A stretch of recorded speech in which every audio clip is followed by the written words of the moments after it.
I can't let nothing get in my way. I know you hear me when I pray. I know that I'm not perfect, yeah, I make mistakes.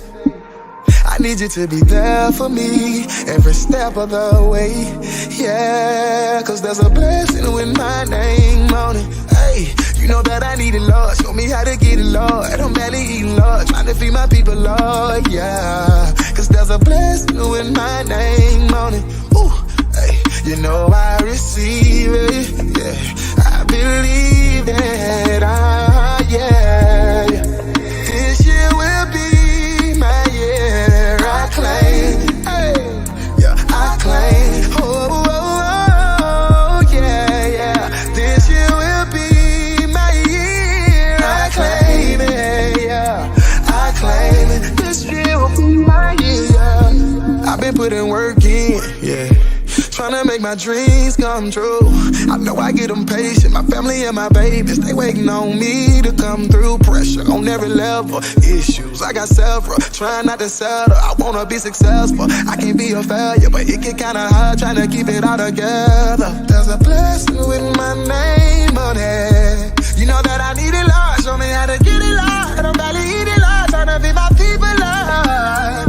There's a blessing with my name on it. Hey, you know I receive it, yeah, I believe it, yeah, yeah. This year will be my year.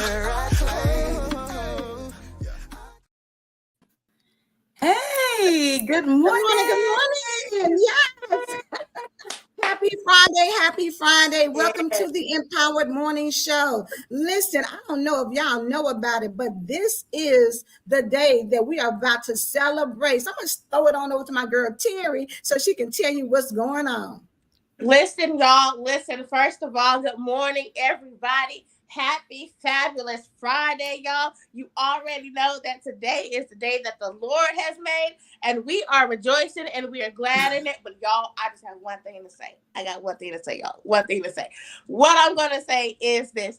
Hold up. Wait a minute. We got to put some power in it because, y'all, guess what? It is our girl, Coach P. Angela Jones's birthday.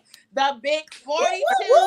It's your birthday. So y'all, we are singing happy birthday, okay?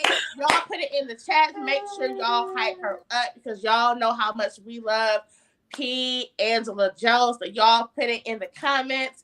It's her birthday. It's her birthday. It's her birthday. It's her birthday. It's her birthday. Birthday's going. Y'all, we are extra hype. Y'all know we already turned up to the max on the Empowered Morning Show. But we gonna be extra turned today, okay? Because it is a birthday, y'all, and y'all know how we feel about birthdays around here. So, Coach P. Angela Jones, I'm about to turn it over to you, girl. Happy birthday! Happy birthday! Listen, ladies, thank you so much. And can I just say, I'm glad to be here. I'm glad to be in the building, okay? Y'all know it's been a challenge, but God said, oh, not on this day. Not on this day. I'll make sure some things open up for you on this day. So listen, it's my birthday, but I still need to know what you're working with. What are you sipping on today? Now, I don't know if you've seen the Time 100 list, but baby, some of my favorite ladies are on that Time 100 list.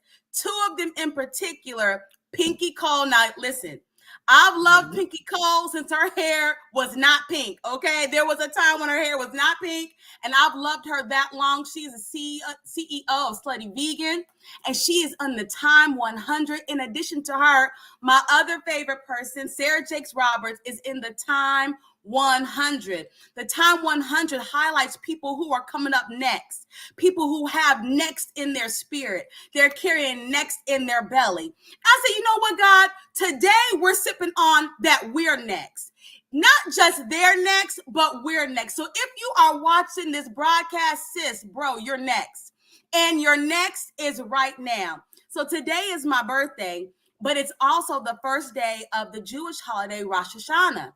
And this year, listen, I don't know how my birthday ended up on Rosh Hashanah this year. Listen, I'm just thanking God for it, because the theme and the undercurrent of the Jewish New Year this year is open doors. Listen, if you need an open door, today is your day. This is the beginning of a season of openness. And I am just so grateful to be here today, to be listening with you, to be participating with you. So if you are watching this broadcast, you can hear me, you can see me, then I need you to share it, because you are the catalyst to an open door. You are the connection to someone else's openness.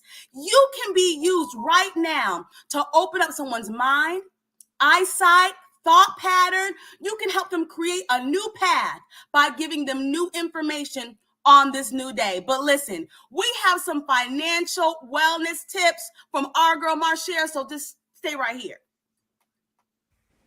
Good morning. Marshall Weeks here with you on Financial Friday. Do we really believe God loves us, or are we too focused on how much we love God? Deuteronomy 31:8 tells us God will never leave us nor forsake us, meaning he will never leave us physically or neglect us emotionally. He is concerned about our physical, mental, and emotional health. So why are we distracted by short-term financial problems when we serve a long-term, permanent, solutions-oriented God? Did we reach out to him first before we borrowed the money? Did we give him the opportunity to whisper in one of his angels' ears to sponsor us or pay for us? Did we discuss the job offer with him, or did we jump at the opportunity to make an extra $2 an hour doing double the work when he gave us the business idea, wanting to grow and stretch us, fine-tune our self-discipline so we could handle the multi-million-dollar dynasty and be his channel to bless others on their life journey? How quickly are we to say without saying, "I got this, God. Let me call you back"? Then when we realize our limited vision and short-term solution cause some long-term problems. Let us not grow tired of seeking him on every financial decision, and let us never forget that our focus should always be on how much he loves us. So when our back is up against the wall, we know we have a Father who will always cause us to triumph on the other side of the challenge.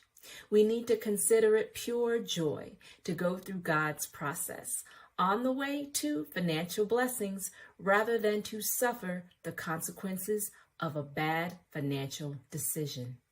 You've been empowered because you should prosper. Okay, first of all, mic check 1 2 1 2.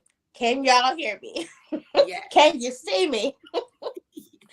Excellent. Y'all, again, welcome to our show. If you were just tuning in, this is the Empower Morning Show. Thank you so much for being here. Make sure you like, share, and tag some folks in this broadcast. We love to talk in the comments here on the Empower Morning Show, so make sure you talk it up in the comments. Again, we are celebrating our girl, 1/5 of the amazing Fab Five, the Empowered Morning Show, Coach P. Angela Jones, for her birthday, y'all. So we are all the way turned up today. But it's also a special day because we have a very special guest, y'all. I am super excited about this guest. And in case you guys missed the memo, today is an hour-long show just because of this special guest. So if you're new to our show, we usually do 30-minute broadcasts. We're in, we're out. But today we have an extended special edition because of this special guest. Y'all, he has an incredible story. I can't wait for him to talk a little bit about his story today. And I'm sure he can't give the full scope in the time that we have, but he's going to give us enough, okay? And then if not, y'all know how we do. We're going to bring him back for round 2. But we have with us none other than Mr. Leon Walker. He is a motivational speaker. He is a narcissism coach. He has an amazing story. So I'm not even going to drop the nuggets of who he is because that's part of his story. So I'm going to let him share it. But I do want to say, if you are not familiar with Leon Walker, well, 1, you're about to get real familiar, but 2, you need to go follow him after this broadcast. And if you happen to have a second device right there, go follow him right now. Don't leave the broadcast though. So if you only have the one device, wait till after the show. But if you have the second one there, go follow him right now. He is at Leon Walker Jr. on all social media. He's on TikTok. He's on Facebook. He's on YouTube. He's on Instagram. And y'all, he is making waves because he shares his story and he is very transparent.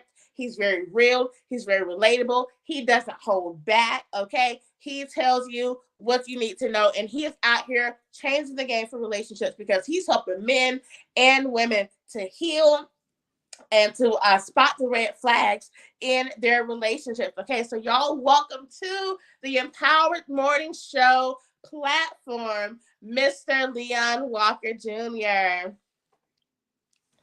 Woo! Good morning. Can y'all see me? Good morning, sir.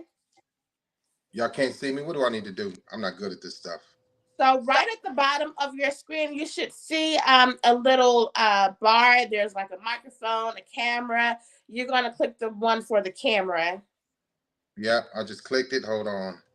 Oh, yeah. It says start using it. I clicked, but it's for some. Oh, there we go. Okay. There we go. There we Welcome to the show, Leon. Let me tell you, we are super excited to have you on the show. And as I told you, as we were booking you for the show, y'all, I ran across him several months ago.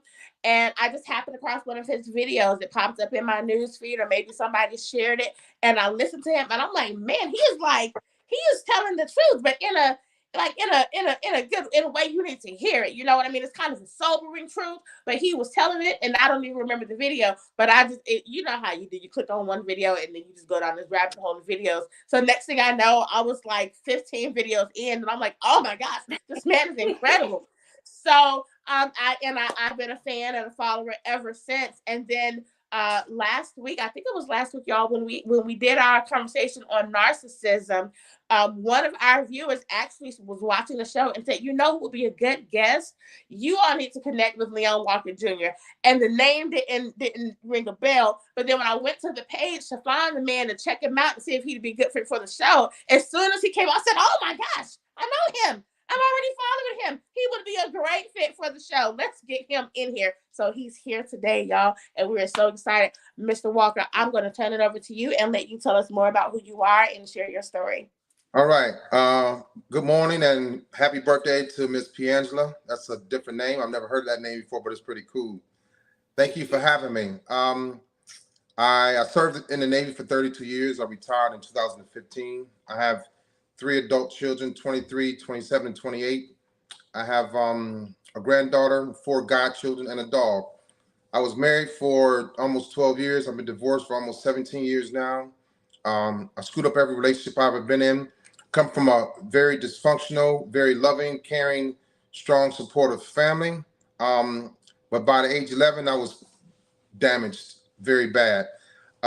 Age 5, I was molested by my cousins. By the time I was 7, I was watching porn, lost my virginity at 8 to my babysitter, and there was a male member in my family touched me from the ages of 10 to 12. There was never any penetration, but he damaged me even more. And so when my parents got divorced at 11 years old, I was pretty much on my own.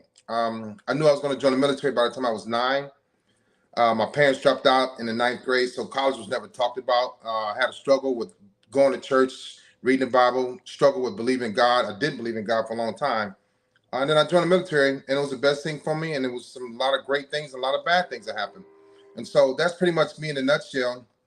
I'm an author of 3 books, working on my 4th book, which is going to be an autobiography. I speak, I help people, and that's me pretty much.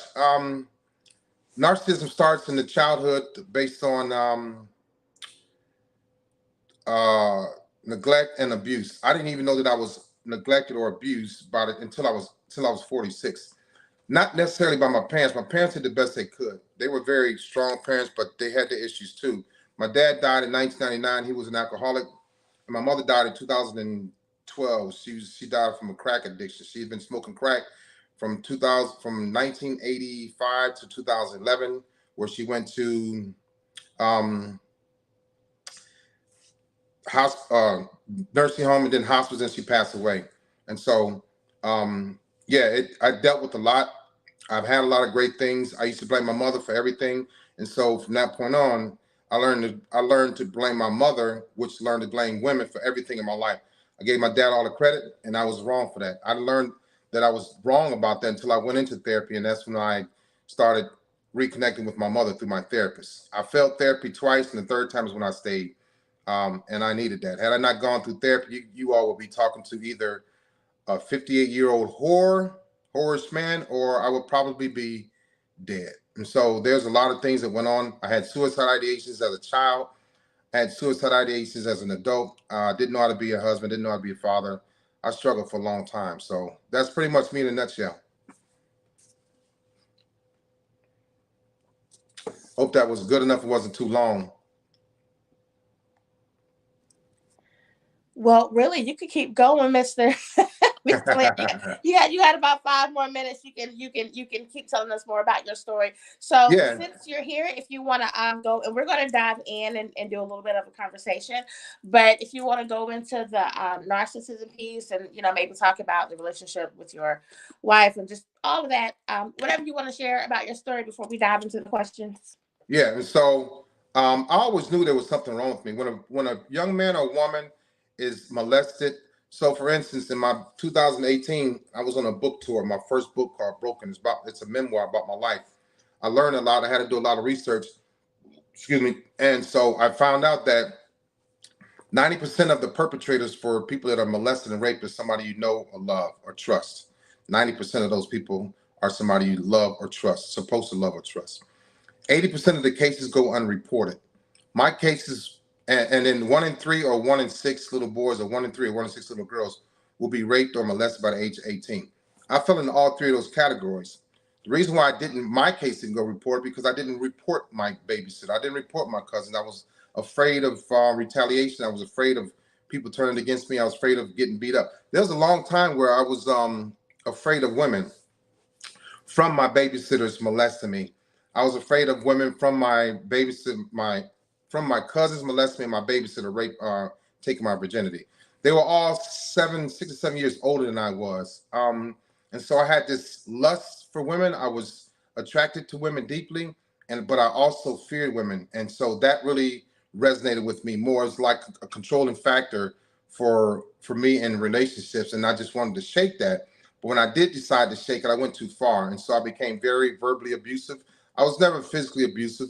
I was mentally abusive, verbally abusive. I became very promiscuous, and I was a cheater. I became a serial dater. And so the first women I was afraid of were my cousins, because of what they did to me. Then the fear just grew deeper with my babysitter. And then the fear grew even deeper when my parents got divorced. My mom sent me to live with a lady that I didn't know. And so I was dealing with discard and rejection at an early age. And I was also dealing with avoidance issues and projection issues at an early age. And so I didn't learn all this stuff until later in life, about hence narcissism. So besides my family members, that me being afraid of those women, the other lady that I became afraid of was my kind of like my first and second girlfriend. It was a color thing for me. So in porn, I saw pale white women. So I became attracted to pale white women. And then I became addicted to dark-skinned black women that were very dark. And then I became addicted to brown-skinned women. And so the first brown-skinned woman I had, she gave me gonorrhea, and I was 15, 16 years old. The next brown-skinned woman I had was like 28, 29 years old. I was 15, and she was a prostitute. So I had my first prostitute at 15 years old. Keep in mind, my first prostitute at 15.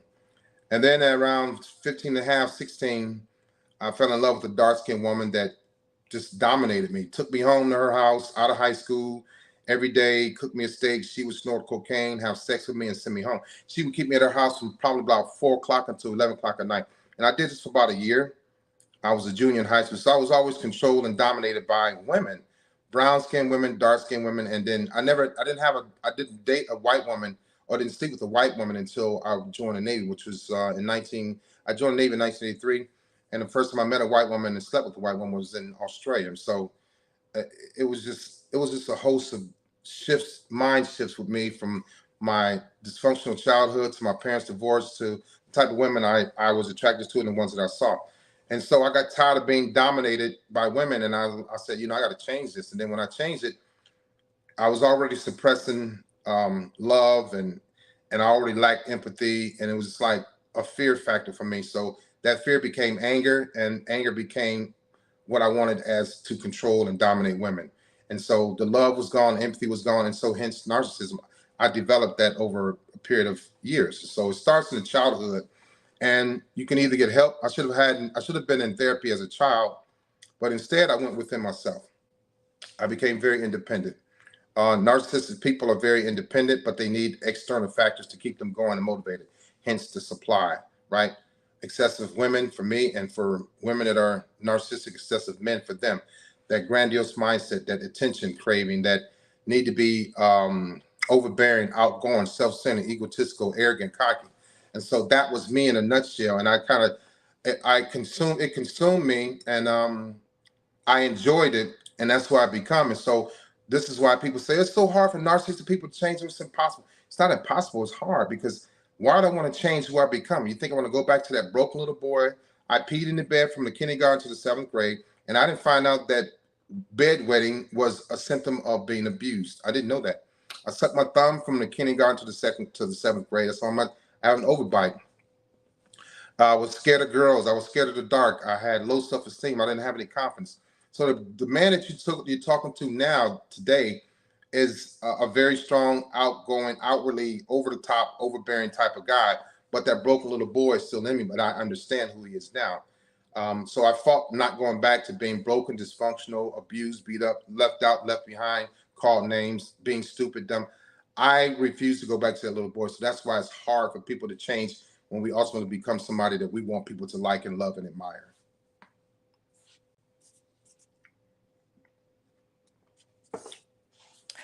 Wow. I know it's a Wow. lot. No, look, it was a lot. But did I not tell you all that he has such an incredible story? And I promise this is like just a little tidbit. But when you watch the videos and things, and just kind of over a period of time, he talks about his story and who he is and just things like that. In his videos, and so that's why I'm saying you guys got to make sure that you go follow him. So of course I have questions. I know always have questions. I'm over here taking notes, so I'm gonna drop my couple of questions, and then I'm going to turn it over to the rest of the Fab Five for y'all to jump in here. But one of the very first things you say, and first of all, thank you so much for sharing your story, and you were so precise and to the point, and you you just hit all the bullet points. So we appreciate it. But one of the very first things you said was that you came from a loving and dysfunctional home. And so that stuck out to me, because we don't typically hear those two words together like that. Loving and dysfunctional. So can you talk about what that looks like, or how were you able to recognize that it was loving and dysfunctional at the same time? Right. So what happened was there's a lot of dynamics, shifts, a lot of brain shifts. My grandfather was short. Okay, my mother's side of my family are short and mean people. My grandfather's like they were. I'm telling you all, the things I'm about to tell you, it's going to be funny and mind blowing, but it's going to be like, it makes sense.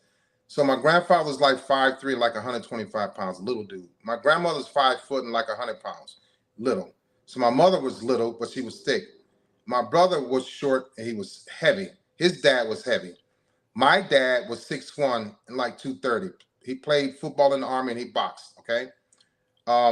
My dad's side of my family are rather thick, tall, above average height, thick people. Very,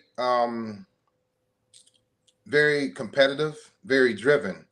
My mother's side of the family they all had a very addictive personality. And I learned this through therapy. I learned this through research. I learned this through studying the things that I saw and that I remember. My mother's father played the drums, and he made his own drums. He smoked a lot of cigarettes, and he was mean. All right. He abused my grandmother. He was very verbally abusive. I can remember just like it happened yesterday. I would sit at the kitchen table with him, and he would bang on the table, ask my grandmother for the hot sauce and pepper and his cigarettes, and he would call her names, and she would just be scurried and running around. And he didn't treat my mother like that, but my grandmother treated my mother like that. They fought in the street. And I didn't find this out till about 5 years ago. My grandmother died in '08. My mother never got a chance. She never went to her funeral. My mother died in 2012. And so my grandmother didn't know that her daughter died. My mother knew that her mother died. My grandfather died in 1979. My parents got divorced in 1979. My mother's brother got killed in 1977. So from 77 to 79, and then from 79 to 1982, my mother lost 6 people. Through the divorce, she lost her husband. Through the divorce, she lost her husband and me and my sister. And then through death, she lost her brother and her father. So she lost one person on the average of every 6 months from 1979 to 1982. I'm sorry. And so she jumped into smoking crack.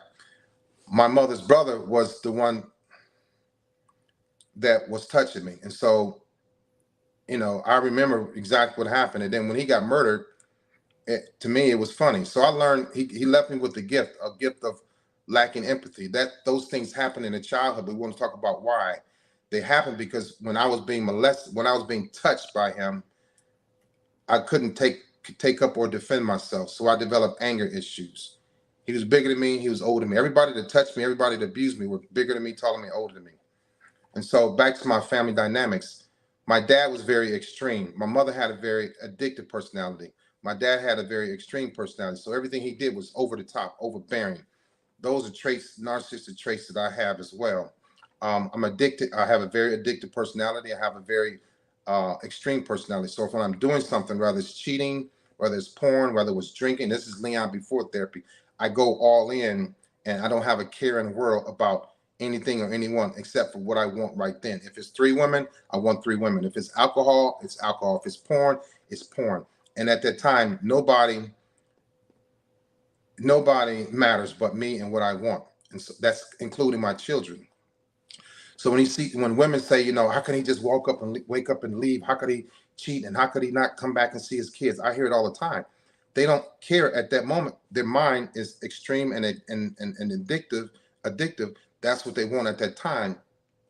Even if it's being a newlywed, if he's narcissistic and he's a cheater, and he's a serial dater, without talk therapy is not going to work. I didn't have talk therapy until I was 46. So the dynamics in my family on both sides, I have a lot going on. I was in the middle of all of that. I'm the only one of my brothers and sisters on my father's side. I'm the only one, well, both, but my brother and my sister don't have any kids.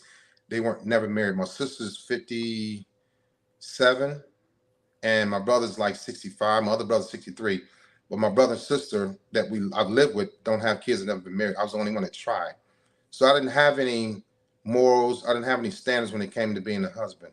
I had great men in my life. I had great men in my family, but they were womanizers. They were hustlers. They were thieves. They were, fighters, right? They were abusers of many things. A lot of men in my family were abusers of women. I had a cousin that got almost killed by a woman. I was almost killed by 2 women, and those things I was attracted to, I was addicted to. So I've seen a lot of great things. I've seen a lot of bad things on both sides of my family.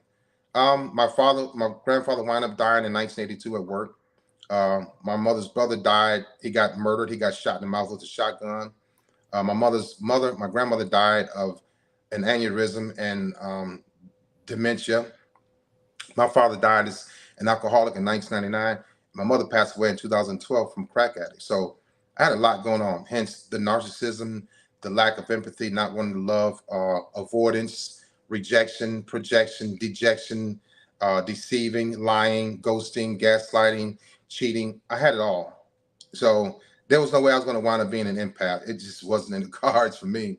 And so I became Leon. I became narcissistic, and that's what I wrapped my mind around. That was my success.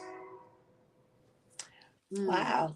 Everybody in the comments is saying thank you so much for being transparent. Thank you for sharing your story. So as I told y'all, it really is a powerful story. And I think the powerful part of it is the overcoming. And, as you talked about now, which one of the things I'm going to talk about in a second. But my other question was about the serial dating, because I'm sure a lot of people's antennas went up when you talked about serial dating, because a lot of people do date serially.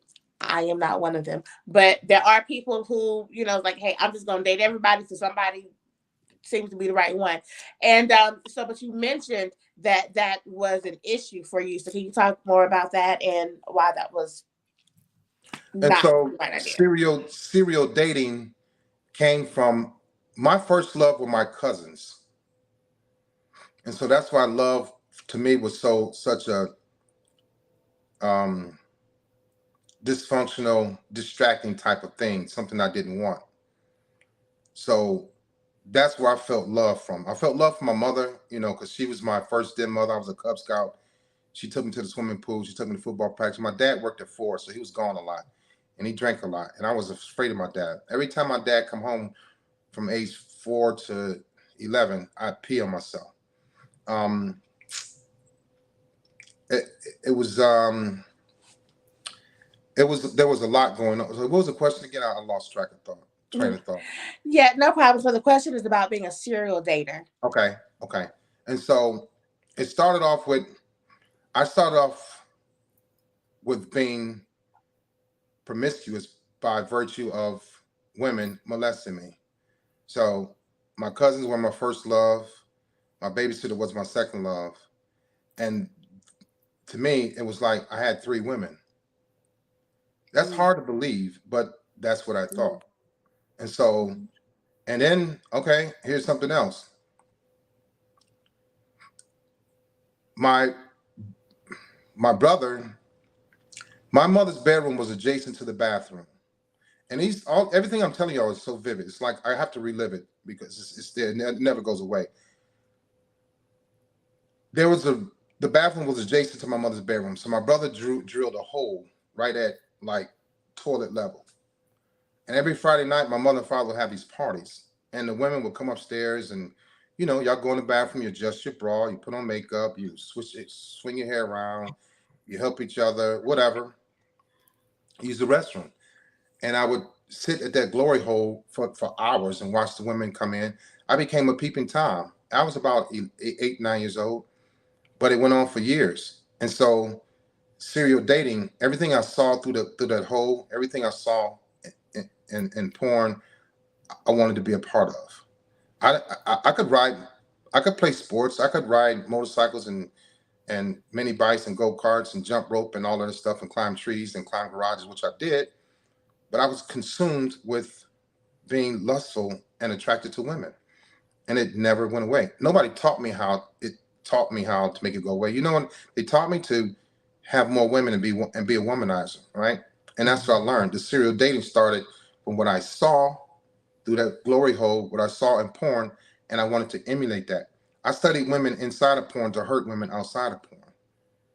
Okay, and so hence my addiction, my lust, my greed to women. And narcissistic people always deflect. So what did I do? I blamed everybody else for my addiction to women, my cousins, my babysitter, and my brother. And so when I had an abundance of women going into serial dating, it was something that somebody taught me. It wasn't something that I chose to do. I was made to do this. So this is what's supposed to be done. Why would I have one woman? I can have 3 or 4. I had them as a child. My cousins and my babysitter were my first girlfriends, my first love. That wasn't love. That was infatuation. And that was lust. So all of my relationships were based on infatuation and lust. There was no love. And so they say narcissistic people can't love, they lack empathy. That's 100% correct. But it starts in their childhood. And so narcissistic people are not born, they're developed by virtue of being a product of a certain environment. I had great parents, the loving and caring. We had food, we went on trips. My dad was a provider and protector, but my parents fought. That's the dysfunction part. We had good Christmases. That was the loving part. My parents fought. My grandmother and mother fought during Christmas. I see my grandmother slap my mother in front of me when I just wanted some of the greens that were on the pot on the stove, and my mother gave them to me as soon as she put the greens in my mouth. My grandmother slapped her, and so that was the dysfunctional part.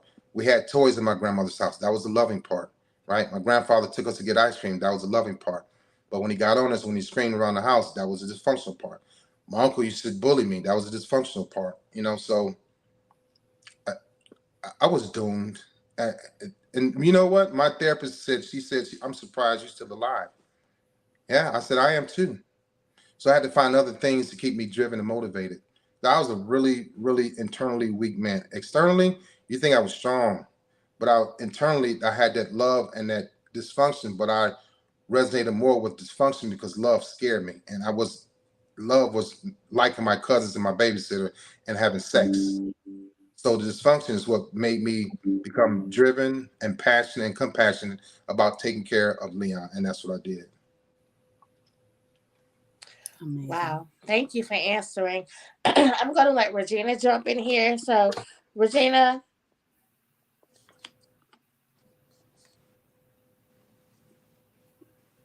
Hello, can y'all hear me? Yes. Yes. Okay, how you doing? I appreciate your transparency. I really do. I appreciate your honesty.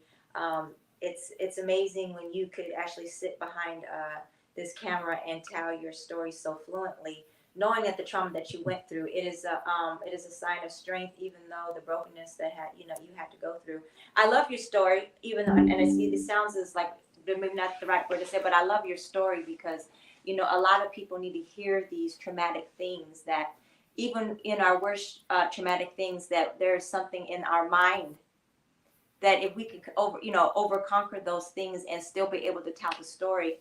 You, my friend, you was gifted with this traumatic trauma, so you could be a blessing to a lot of people, because a lot of people need to hear this. And a lot of people need to be healed from this, and they don't understand. It's just a gift that the Most High God gave you to understand it and be able to come out and walk in it and be able to tell the story and not be broken and not been here. I understand your story because your story sounds really familiar. So I give all my hats off to you, because you know what? We're one of the few that can still stand here and have a sound mind. All right. Yeah. Does that make sense to you, brother? Does that make Yes. sense to you? Yes, Right. it does. Because when you said you disconnect, you had to disconnect, because if you didn't disconnect, you wouldn't be sitting here. Right. That's true. 100%. So I appreciate your honesty. I appreciate your truth. I know where you're coming from, brother. Literally, I know where you're coming from, and I it's appreciate amazing to see that.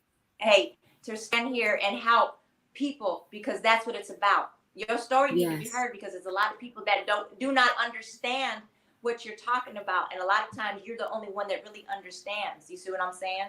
But it's a blessing. You broke it down very elementary for people too. Thank you. You're welcome. Thank you. I appreciate that too. And this is why I love platforms like this, and this is why I love the story that he shares, because by him sharing his story, he helps so many. I mean, we even see in the chat right now how people are saying that they're being helped, and the things that you're saying, oh, this happened to me, and that led to this, and then this happened, and that led to this. The way you're connecting the dots of how the things that happened to you and around you kind of informed the things that happen later in your life. Because you're able to connect those dots, it's helping other people to see and recognize those signs and things that they're experiencing now, and it's helping them to connect the dots. So it's incredible. Okay, I know Angela, y'all can jump in here too. We're just having a conversation now, so we can just talk. It's a question in here, Terry, I had pulled up from one of the viewers. They want to know, Leon, is there a common thread of the characteristics of the women that you were attracted to? Yes and no. When for me, as far as being a promiscuous man, I could look at a woman and like two things about her, and I would have to have her. It would be a combination of her lips, her breasts, her buttocks, right?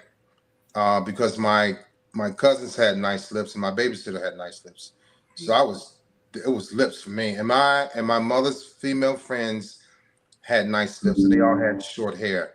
So the short hair was like, it got me. And all of my ex-girlfriends had short hair. My ex-wife, I would beg her to cut her hair. She would cut it every 10 years. I'm like, every time you cut your hair, I just want to be around you even more. When she let it grow, I was like, yeah. So it was a hair thing, right? It was a lip thing. But there were various things that's a great question. There were various things that would attract me to women too. It could have been their skin color. It could have been, if she was very dark, it was a contrast for me. If she was very, very pale, it was a contrast for me that attracted me. It was always a color or a shape that attracted me to women. I dated many women, different sizes. It didn't matter to me. My friends used to be like, man, I don't understand how you do it, but they didn't understand where I come from. And that was locked into my mind, my psyche for, as since I was a child. And so the having the women that shaved down there, I didn't like that because I didn't know, had never seen it. When I was looking through the glory hole, I saw the grown women that were hairy down there. So that turned me on too. Hairy armpits was something that I liked. I didn't like women that shaved. I didn't experience women that shaved until I was in the Navy, and that was in like 1983, 1985 when I first met a woman that shaved her vulva area and her armpits. I was like, it just looked weird to me because I was always attracted to a lot of hair down there and under their arms. And again, my friends like, man, what the hell's wrong with you? I couldn't explain it to anybody. And so there was like a likeness with these women. But the main thing that they all had in common were I was attracted to women that were broken and dysfunctional like I was. They were easier to deal with. They were easier to understand, and they would understand me and they wouldn't judge me. They wouldn't make me work so hard. My ex-wife wasn't dysfunctional. My ex-wife come from a wholesome, loving family where her parents were still married when we got married at that time, 25 years. But I went into that relationship because I didn't want anybody else to have her. When I met her, I had 3 or 4 other women. I was 25 years old and I was a Navy recruiter. And I became greedy again, narcissism. I wanted everything and everybody. So I didn't want anybody to have her. So when we got married, I wasn't ready to be married. I just wanted to take her off the market, but I was still on the market. And so my ex-wife was a strong, foundational woman with character, integrity, and standards. And I wasn't used to that. My dad didn't like women that had standards. My dad liked women that would smoke, drink, fight, have sex, and start over. And I was addicted to the same type of, and attracted to the same type of women because that's what I saw. My mother had great friends. They were workers, they were wives, they were mothers. But when my dad got me and my sister got custody of us, we moved to the inner city, deep in the inner city, and I started seeing women that my dad liked, and I started liking those women too.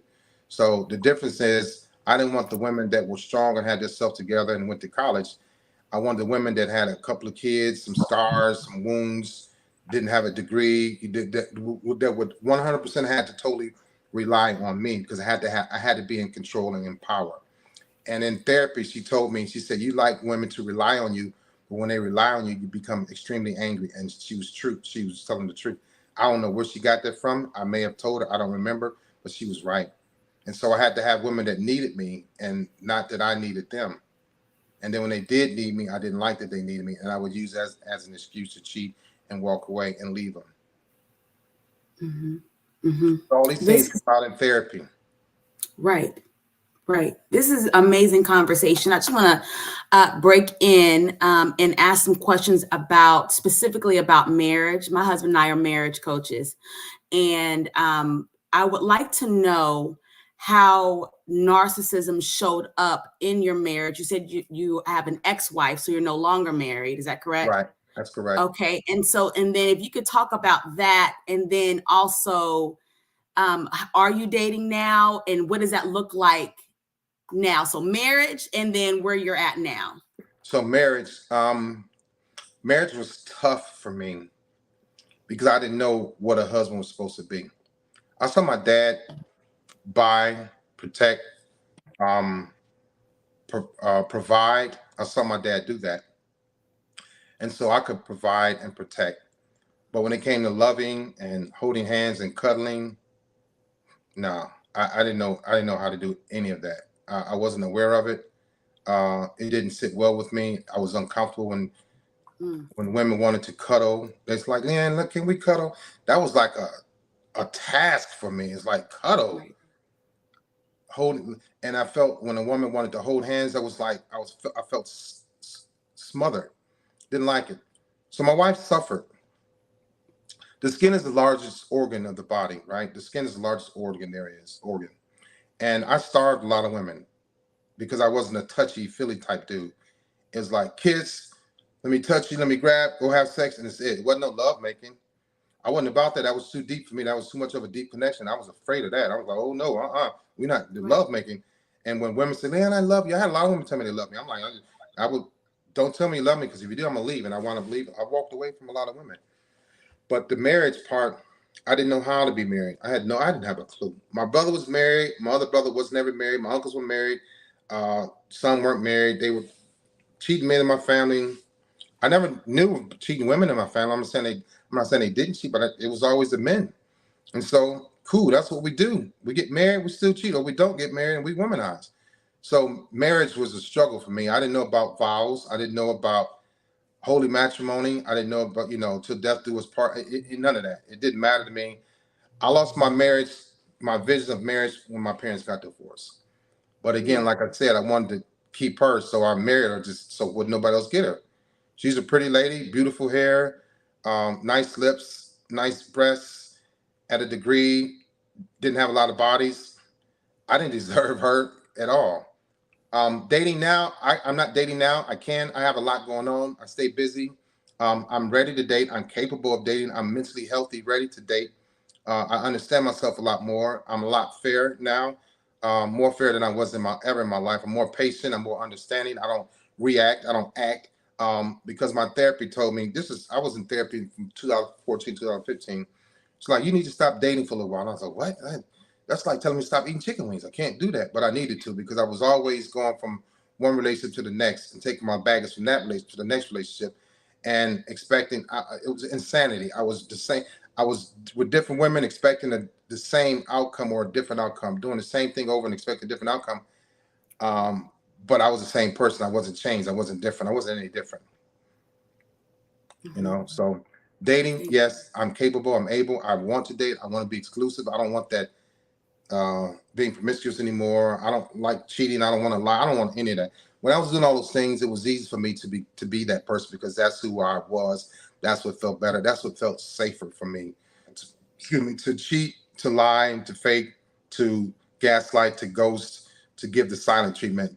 That felt powerful to me. Mm-hmm. To love a woman, to hold a woman, to caress a woman, to cuddle with a woman, I felt very, very vulnerable, and I didn't like it.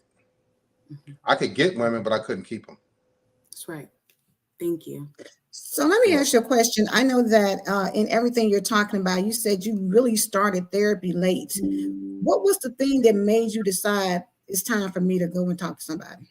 So I always knew there was something wrong with me.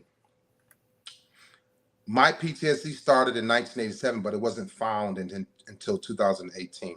So I was reckless through my whole military career. And didn't care because the first 10 years is you smoke, you drink, you fight, you womanize, and you go to work and you start over. I was like, cool. Everything associated with PTSD, anger, can't sleep, blowing up, getting mad with people, nightmares, all that associated with PTSD, that was my norm. Anything outside of that was abnormal to me, but it should have been normal. And so what was the question again? I'm sorry. That happens every now and then to me. That's fine. I was asking what prompted you to go ahead and seek out therapy. There we go. And so there was an event that happened. When you all get a chance, look up the USS Stark. USS Stark. There was a bombing on a ship in 1987, and 37 men were killed. And I was 22 years old. With my fire party, we had to go over there and rescue the ship. We saved the ship, but the men were dead. So we found heads and fingers and feet. And that started my PTSD. And I didn't know how bad off I was until 2018 when I felt like I was losing my mind. I went back into the hospital. But anyway, my first time talking to a psychotherapist, I don't even know why I went to the office. I remember it was 2014, but I don't know who sent me. Somebody sent me. When you're in the military, you're held accountable. When you're told to go through anger management classes, you have to go. If it's 16 weeks, you have to go and you have to finish. You have to complete it. If you don't, you get in trouble. When you're going through when you're going through drug abuse classes, which I didn't have problem with drugs. When you're going to alcohol abuse class, when you're going to domestic violence for anger issues classes, you have to complete those courses and classes. In the military, you're held accountable. When I started therapy, I walked in and walked out with a psychotherapist. When I went back to psychiatrist, I walked in and walked out. And every time you walk in, walk out, they report it to your command, your job, your boss. So every time I would go back to work, they go, hey, we got an email from Dr. So-and-so said you came over there with a bad attitude, you left. I'm like, you can't get away from it. In the civilian world, you don't have to go, or you go and walk out. They don't care.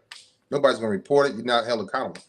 And so through other people noticing there was something wrong with me, maybe somebody called on me. I don't know, but I went and I went and I left and I left and I went back. And then when I walked into the third psychiatrist's office, she said, "I'm not going to hurt you, Mr. Walker." And I was like, So those other ladies that were psychiatrists and psychotherapists, and this lady was a psychotherapist, when I walked into their office, they didn't say anything to me. I needed help, but I knew I needed help. And I was begging, I was crying for help silently, but they didn't. They just like, "Okay, hey, come in, fill out this paper." Like they didn't care. So I'm like, you know what? I'm gonna show y'all how not to care. I was very rude. I was very disrespectful in the office, and I would walk out just so that I can piss them off on purpose. And I knew after the second time they're gonna call my job, and they did.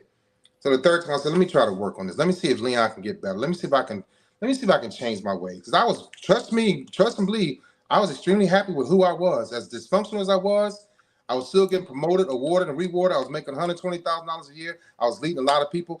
To me, there was nothing wrong with me. But my wife, the ex-wife, was unhappy. My ex-girlfriend was unhappy. My kids were unhappy. My kids feared me. So I was like, you know what? Let me go on and sit down with this little 4', 11-inch, 120-pound white lady. Let me see what she can do with me.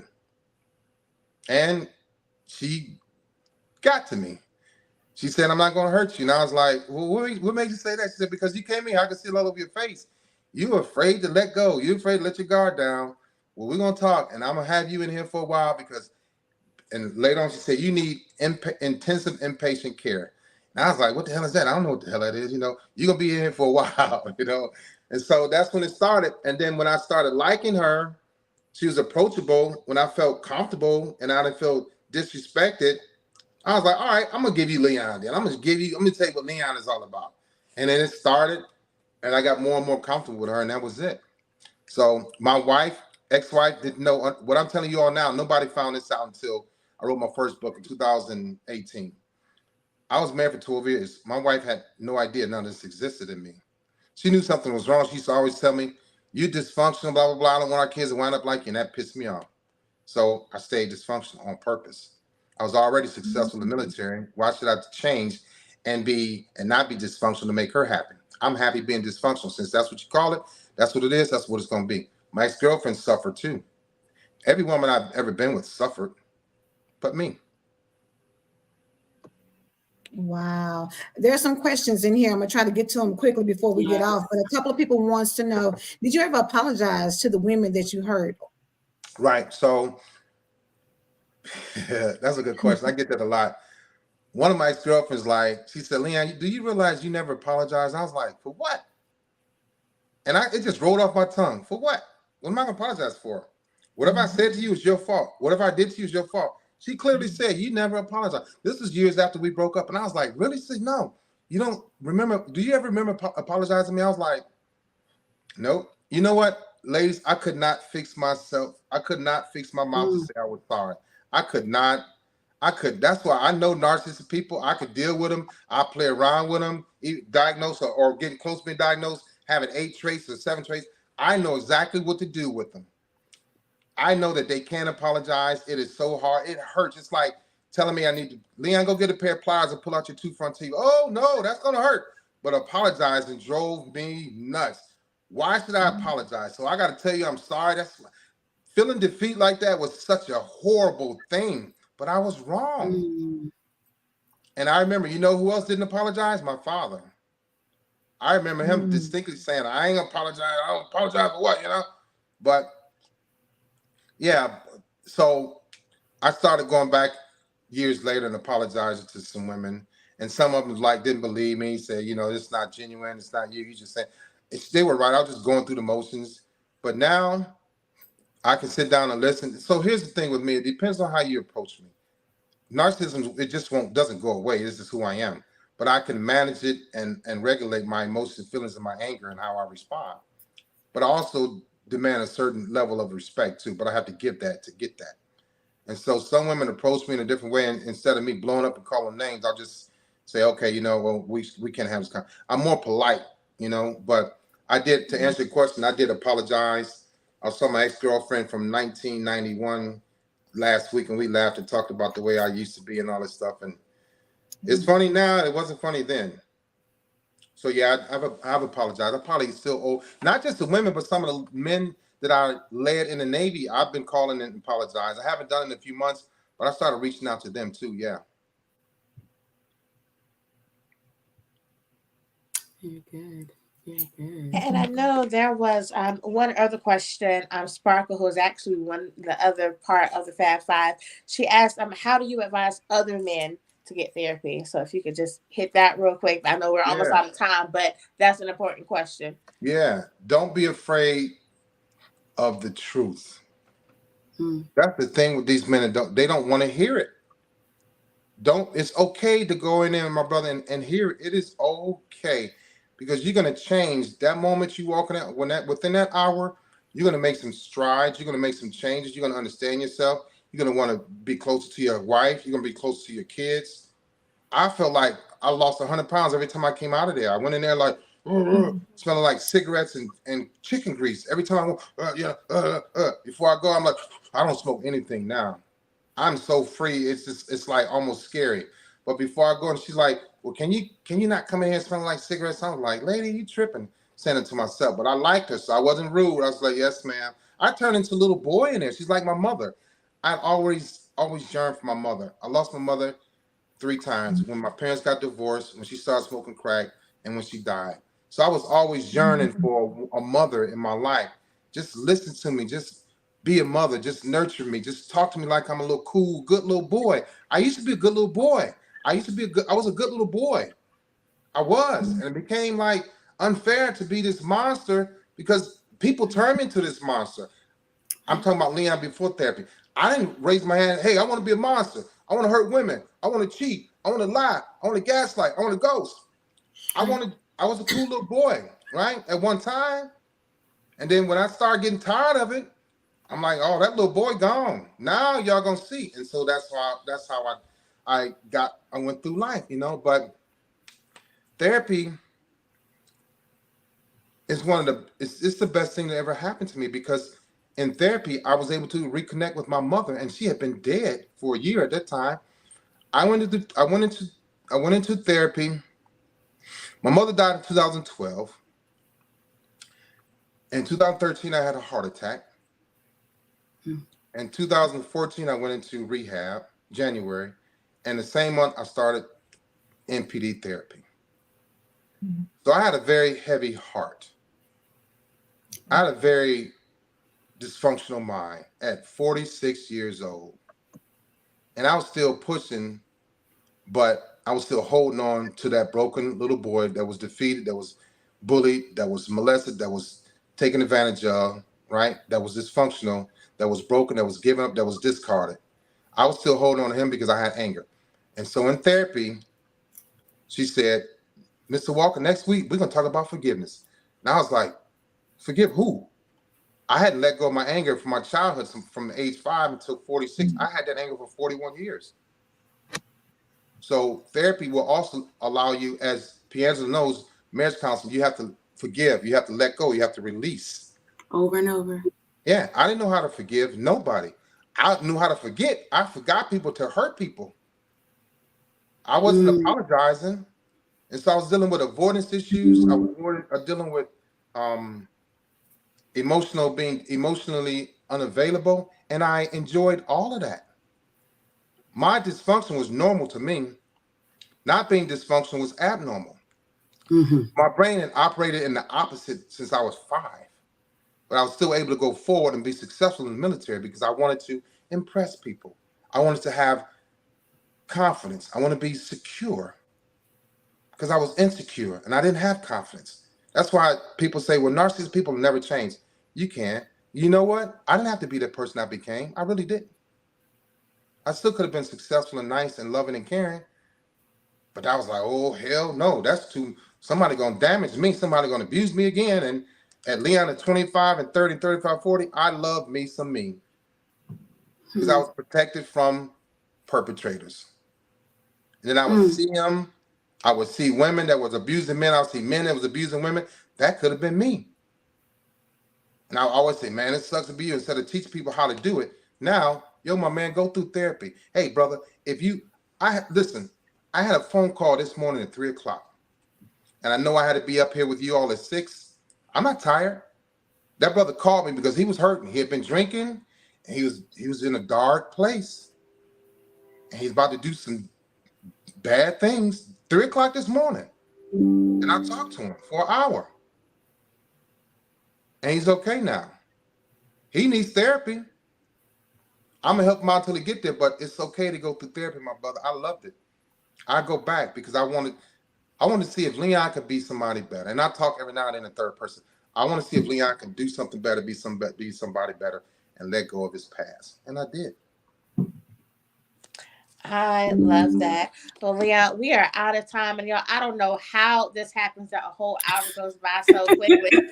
The 30 minutes go by like that, so we extended to an hour, and then it's like, oh, we need like another hour, maybe 2. But Leon, in the time that you have been with us, I want to say that I know you have blessed a lot of people. You've helped a lot of people. They're saying it in the chat, so we know it's true.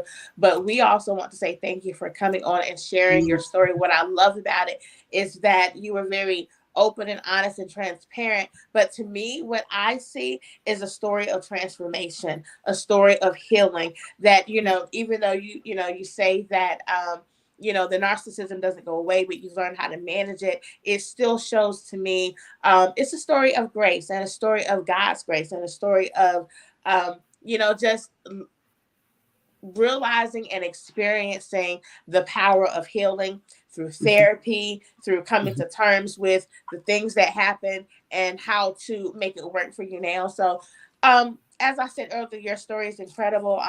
We want to say thank you so much for being a part of the Empowered Morning Show. I'm going to ask you to stick around. I know it's early for you, but if you can stick around for 2 more seconds in our backstage. So don't leave when we end this broadcast. Just stay right here with us. Okay. But for everybody else, thank y'all for tuning in. Again, you can follow him at Leon Walker Jr. Is that right, Leon? At Leon Walker Jr. Leon R. Walker Jr. And then you can Google me. My retirement ceremony comes up. My books come up. So I'm not hard to find. He's not hard to find. I told you, I found him real quick. So he's not hard to find. He's on Facebook, YouTube, Instagram, TikTok. He's everywhere, y'all. He does have books out. I did see that he is in his 6th month of being in the top 100 bestsellers on Amazon. So make sure y'all help him stay at the top 100, okay, for another 6 months. Anyway, Leon, thank you so much for being a part of the show. We're a little bit over time, but we're going to go ahead and close out in prayer. But I do want, again, to say thank you so much for coming to be a part of the show. You have been a tremendous blessing to all of us here at the Empowered Morning Show today. P. Angela, happy birthday again, my dear. We hope that you go and do some amazing, great things. We know that you have an announcement that you have been talking about all week long that you are ready to share with the world. So y'all look out for her announcement later today. Make sure you're connected to her. Make sure you are connected to Leon R. Walker Jr. on all social media. And we're going to go ahead and close out in prayer. Lord, we thank you for this day. We thank you for this time together, Lord God. And we pray that through this broadcast, Lord, that somebody's eyes were open, somebody's mind was alerted, and somebody's heart was healed, Lord God. We thank you that we know even through the airwaves, Lord, you are able to provide healing. And so we thank you for that, Lord God. And we pray that as we go throughout our weekend, Lord, that you will protect, cover, heal, and do all the things you do so well, Lord God. And we thank you for being such an amazing, good Father. In Jesus' name we pray. Amen. Y'all go have an amazing weekend. We'll see you right back here on Monday, 7 a.m. Eastern Standard Time for the Empowered Morning Show. Y'all have a great weekend.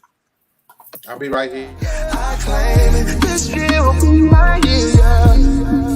This year will be my year. I claim it. I really believe it in my heart. This year will be my year. I claim it, yeah. I claim it, I claim it, I claim it, I claim it, I claim it, yeah. I claim it, I claim it, I claim it, I claim it, I claim it, I claim it, I claim it, yeah. I claim it, I claim it.